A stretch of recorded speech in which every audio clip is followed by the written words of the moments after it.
नमस्कार। आप देख रहे हैं इसी कुमारी यादव ऑफिशियल यूट्यूब चैनल। इस चैनल पर आप सभी को बहुत बहुत स्वागत है। तो आज आप लोगों को संविधान की अनुसूचियां से रिलेटेड जितना भी महत्वपूर्ण ऑब्जेक्टिव है वो आप लोगों को बताने का प्रयास करेंगे। अगर आप लोग डे 1, डे 2 और डे 3 की क्लास नहीं देखे हैं तो सबसे पहले जाकर के वो क्लास देख लीजिए। इस वीडियो के डिस्क्रिप्शन में उस वीडियो का लिंक दे देंगे, आप लोग वो वीडियो जरूर देखिएगा। अन्यथा प्लेलिस्ट भी बनाया हुआ है, वहां से भी देख सकते हैं। अगर उससे पहले ज्योग्राफी की भी क्लास हुआ है वो भी नहीं देखे तो आप लोग जाकर के देख सकते हैं, प्लेलिस्ट बनाया हुआ है। तो चलिए आज स्टार्ट करते हैं। संविधान की अनुसूचिया से रिलेटेड जितना भी महत्वपूर्ण ऑब्जेक्टिव है वो आप लोगों को बताने का प्रयास करेंगे। तो चलिए देखते रहिए। आप लोग कोशिश कीजिएगा कि सबसे पहले उत्तर बताने की कोशिश कीजिएगा, उसके बाद में आप लोगों को ये पता चलेगा कि पहले से कितनी तैयारी है, और तैयारी होते भी चलेगा अगर आप लोग डिवाइस देखते हुए चलिएगा क्लास। तो चलिए फर्स्ट क्वेश्चन से स्टार्ट करते हैं। वर्तमान में भारतीय संविधान में कुल कितनी अनुसूचियां हैं? वर्तमान में भारतीय संविधान में कुल कितनी अनुसूचियां हैं? ऑप्शन ए में 8 दिया हुआ है, ऑप्शन बी में 10, ऑप्शन सी में 12 और ऑप्शन डी में 14। इसका उत्तर आप लोग बताने की कोशिश कीजिए, सही उत्तर क्या होगा। यहाँ पे पूछा जा रहा है वर्तमान में भारतीय संविधान में कुल कितनी अनुसूचियां हैं। इसका उत्तर आप लोग बताने की कोशिश कीजिए। यहाँ पे सही उत्तर क्या होगा। बहुत आसान सवाल है बट कई बार एग्जाम में एक क्वेश्चन पूछा गया है, तो इसका उत्तर आप लोग बताने की कोशिश कीजिए। यहाँ पे कुल अनुसूचियां पूछा जा रहा है, वर्तमान में भारतीय संविधान में कुल कितनी अनुसूचियां हैं। तो यहाँ पे सही उत्तर हो जाएगा ऑप्शन सी 12। भारतीय संविधान में कुल कितनी अनुसूचियां हैं वर्तमान में? 12। ये आप लोग याद रखिएगा। अगला प्रश्न है, संविधान सभा की प्रारूप समिति द्वारा प्रस्तुत प्रारूप संविधान में कितनी अनुसूचियां थी? इसका उत्तर आप लोग बताने की कोशिश कीजिए, सही उत्तर क्या होगा। ऑप्शन ए में दिया हुआ है 6, ऑप्शन बी में 8 और ऑप्शन सी में 9, ऑप्शन डी में 7। इसका उत्तर आप लोग बताने की कोशिश कीजिए। संविधान सभा की प्रारूप समिति द्वारा प्रस्तुत प्रारूप संविधान में कितनी अनुसूचियां थी? इसका उत्तर आप लोग बताने की कोशिश कीजिए, सही उत्तर क्या होगा। जो भी क्वेश्चन आप लोगों को बताते हैं वो किसी न किसी एग्जाम में पूछा हुआ रहता है, बहुत महत्वपूर्ण है। आप लोग ध्यानपूर्वक देखिएगा और बताने की कोशिश जरूर कीजिएगा। तो संविधान सभा की प्रारूप समिति द्वारा प्रस्तुत प्रारूप संविधान में 8 अनुसूचियां थी। कितनी अनुसूचियां थी? 8। ऑप्शन बी सही उत्तर हो जाएगा 8। ऑप्शन बी सही उत्तर है। अगला प्रश्न है, संविधान सभा द्वारा अंतिम रूप से पारित संविधान में कुल कितनी अनुसूचियां थी? ऑप्शन ए में 6, ऑप्शन बी में 8, ऑप्शन सी में 9, ऑप्शन डी में 5। इसका उत्तर आप लोग बताने की कोशिश कीजिए, सही उत्तर क्या होगा।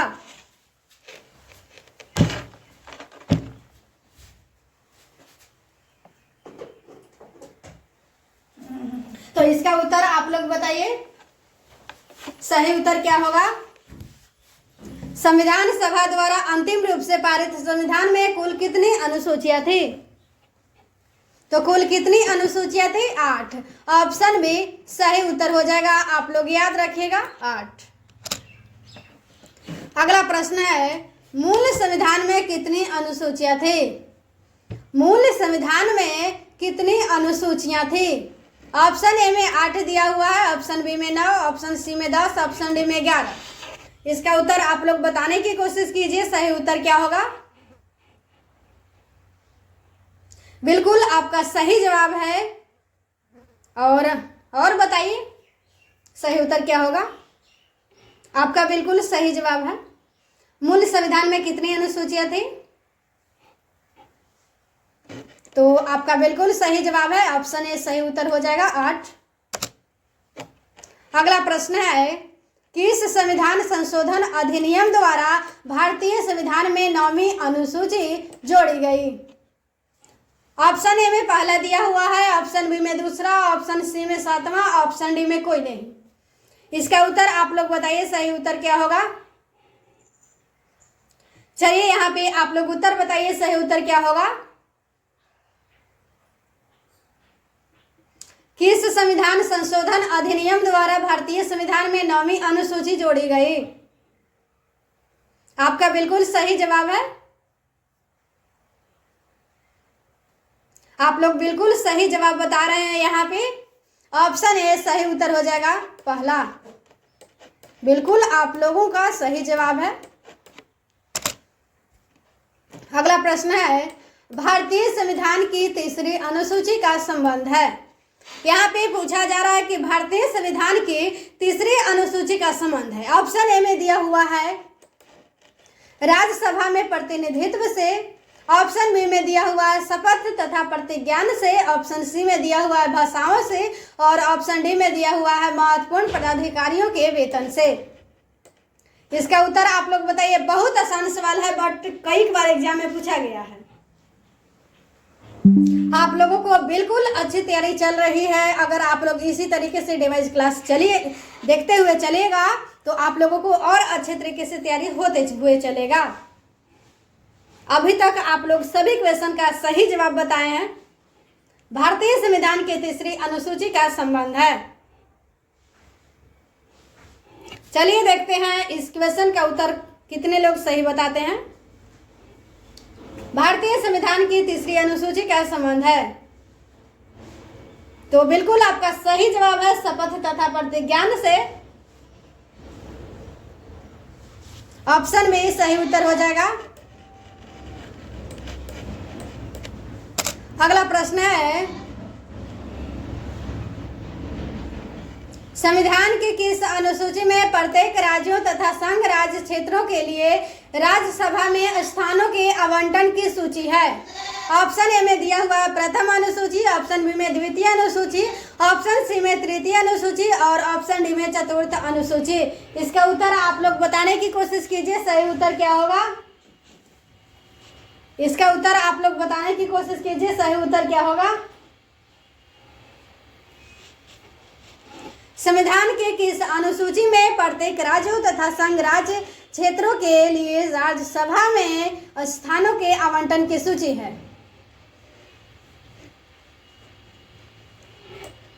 चलिए आप लोग इसका उत्तर बताइए, सही उत्तर क्या होगा।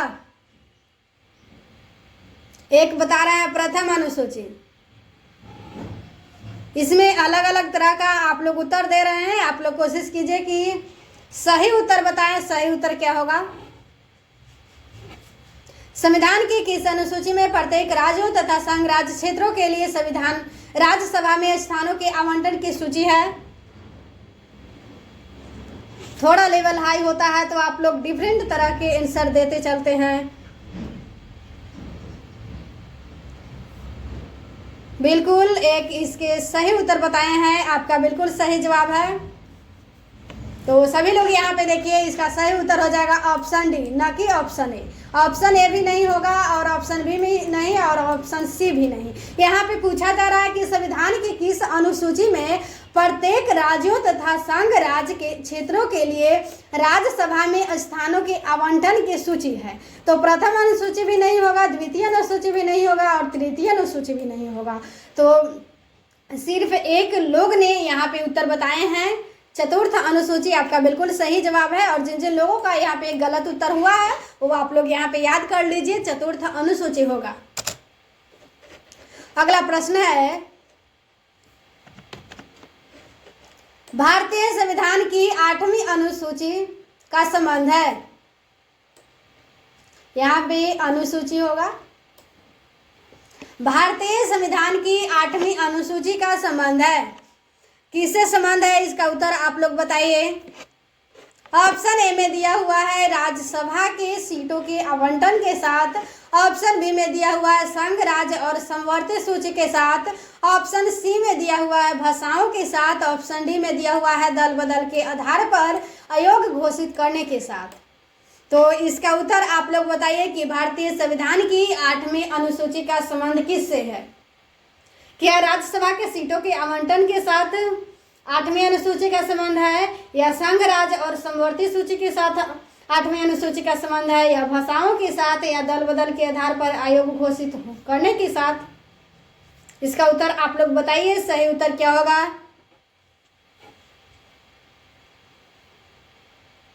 अगर आप लोग पढ़े होंगे ध्यानपूर्वक तो आपका यहाँ पे बिल्कुल सही जवाब होगा।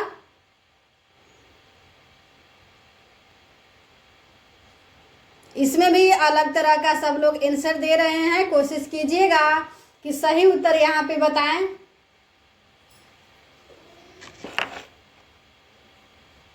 आप लोग यहाँ पे सही उत्तर बताने की कोशिश कीजिए। अभी तक किसी अभ्यर्थियों का यहाँ पे सही उत्तर नहीं आया है।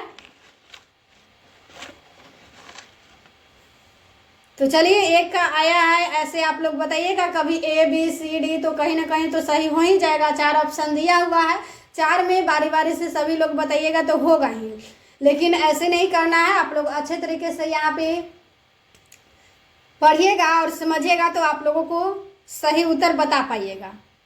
तो यहाँ पे बताएंगे आप लोगों को कि भारतीय संविधान की 8वीं अनुसूची का संबंध है तो राज्यसभा के सीटों के आवंटन के साथ संबंध नहीं है। जिन लोगों ने ऑप्शन ए बताए हैं उन लोगों का गलत जवाब है, और जिन लोगों ने बी बताए हैं संघ राज्य और समवर्ती सूची के साथ, उन लोगों का भी गलत जवाब है। सबसे ज़्यादा लोग ऑप्शन बी ही सही बता रहे थे, बट गलत जवाब है। और ऑप्शन डी बता रहे हैं 2-4 अभ्यर्थी, उन लोगों का भी गलत है। तो यहाँ पे जिन जिन लोगों ने ऑप्शन सी बताए हैं उन लोगों का बिल्कुल सही जवाब है भाषाओं के साथ। 8वीं अनुसूची का संबंध किससे है? भाषाओं के साथ। तो आप लोगों का बिल्कुल सही जवाब है ऑप्शन सी। अगला प्रश्न है, हाल में आंध्र प्रदेश से अलग कर एक नए राज्य तेलंगाना का गठन हुआ, इससे भारतीय संविधान की किस सूची से परिवर्तन होता है? ऑप्शन ए में दिया हुआ है अनुसूची 1, ऑप्शन बी में अनुसूची 7 की राज्य सूची, ऑप्शन सी में अनुसूची 9 और ऑप्शन डी में अनुसूची 10। इसका उत्तर आप लोग बताने की कोशिश कीजिए, सही उत्तर क्या होगा। इसका उत्तर आप लोग बताने की कोशिश कीजिए। तो चलिए, यहाँ पे आंसर आना स्टार्ट हो चुका है। फिर से वही काम आप लोग कर रहे हैं जो पीछे कर रहे थे। A B C D सभी ऑप्शन आप लोग बता रहे हैं। यहाँ पे कोई एक उत्तर बताइए, सही उत्तर क्या होगा। हाल में आंध्र प्रदेश से अलग कर एक नए राज्य तेलंगाना का गठन हुआ है, इससे भारतीय संविधान की किस सूची से परिवर्तन होता है? इसका उत्तर आप लोग बताइए। चलिए, एक का जवाब सही आया है, और लोग बताइए। हाल में आंध्र प्रदेश से अलग कर एक नए राज्य तेलंगाना का गठन हुआ है, इससे भारतीय संविधान की किस सूची से परिवर्तन होता है? चलिए, आपका बिल्कुल सही जवाब है ऑप्शन ए अनुसूची 1।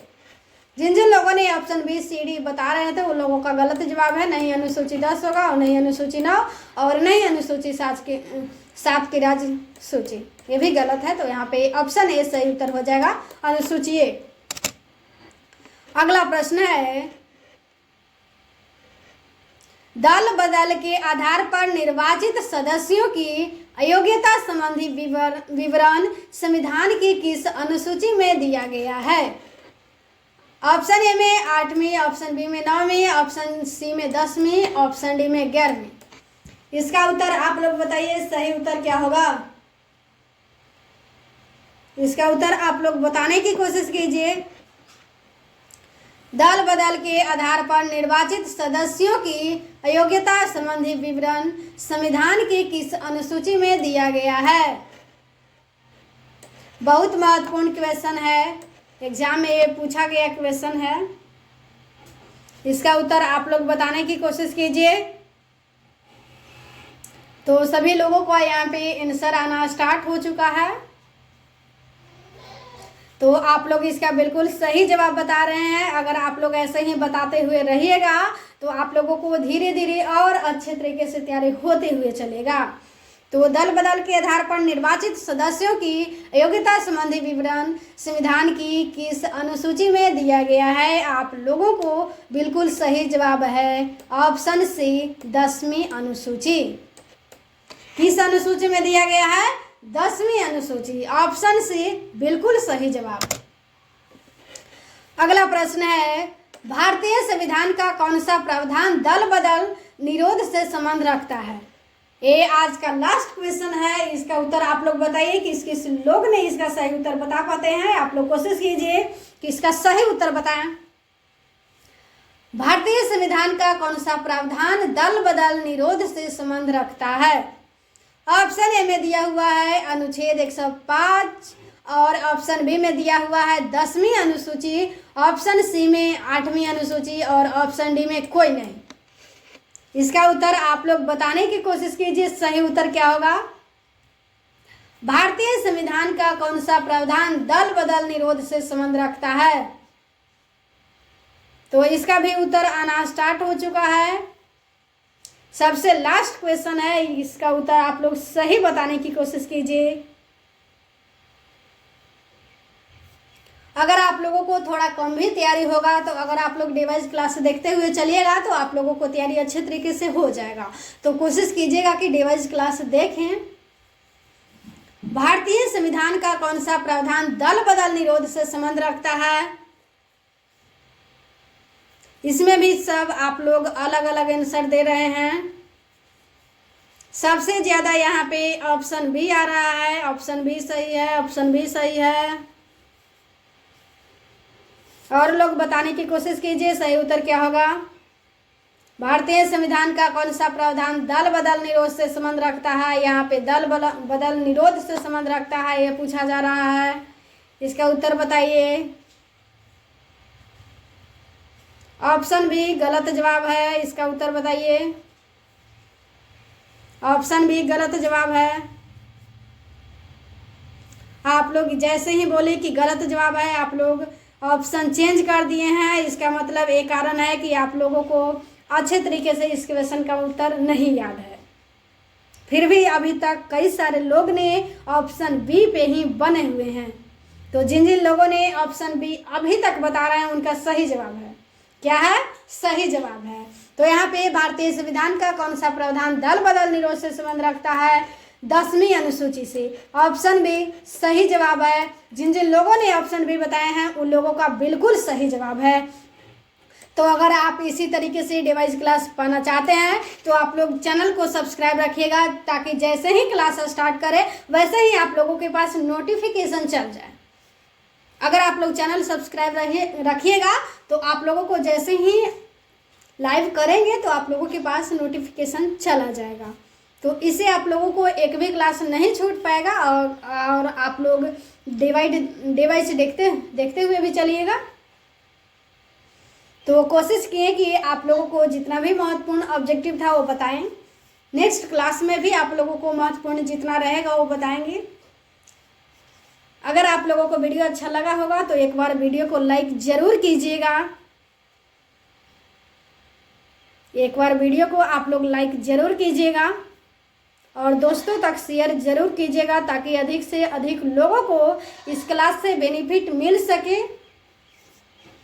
तो अगर आप लोगों को किसी प्रकार के क्वेश्चन है तो यहाँ पे पूछ सकते हैं। आप लोगों को 1 से 1.5 मिनट का टाइम दिया जाता है हर एक क्लास में। जिन जिन लोगों ने लाइव के बाद में भी वीडियो देखते हैं उन लोग भी कमेंट की सहायता से अपना अपना क्वेश्चन रख सकते हैं। हर एक क्वेश्चन का जवाब दिया जाएगा। तो चलिए, आप लोगों को इतना बताने का प्रयास किए और आप लोग भी साथ में बताएं और आप लोगों को भी बिल्कुल सही जवाब आप लोग बताने की कोशिश किए हैं। आपका बिल्कुल अच्छे प्रयास है, अच्छे तरीके से तैयारी चल रही है। जिन जिन लोगों का थोड़ा बहुत गलत भी हुआ है उन लोगों को घबराने की कोई ज़रूरत नहीं है। वैसे लोगों को अगर आप लोग रिवाइज देखते हुए चलिएगा तो आप लोगों को भी स्पीड बन जाएगा और सभी क्वेश्चन का उत्तर आप लोग भी बता पाइएगा। तो चलिए, बहुत बताएं और बहुत आप लोग सही उत्तर देने का प्रयास किए। तो चलिए, आज की क्लास यहीं तक समाप्त करते हैं।